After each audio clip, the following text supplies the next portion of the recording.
So the teacher I'd like to nominate is Ms. Marie Flannery, who was my English and Geography teacher in Salerno Secondary School in Galway.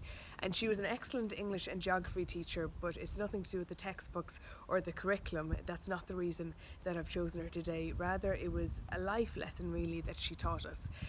Because as a teenage girl, I think like most teenage girls, I wanted to blend in and conform and not be different, not draw attention to myself. And Miss Flannery was the opposite to that, because she was different to any teacher that I'd ever known, and indeed she was different to most adults that I'd ever known either. So she would bounce into the classroom every day, and she would do whatever she needed to do to get us to engage and be interested and listen to what she had to say, even if it meant that we were laughing at her or that she looked silly. So there's one particular example that has always stuck in my head, which was in junior cert geography class, where she started at one end of the classroom and put her two hands out wide and started making a loud crunching noise, and she walked slowly across the classroom making the loud crunching noise and picking up everything that came in her way, and only told us when she got to the other side that she was being a glacier.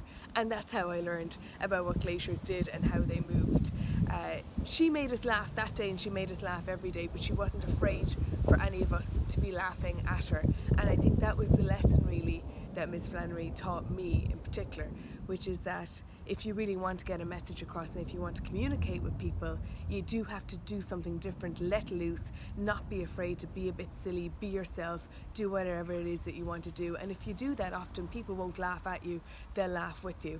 She also taught me a lot about the joy of life and the joy of just being passionate about your topics and your subjects and what you're interested in, and just, as I say, letting loose. So thank you to Miss Flannery for that. I'll never forget it.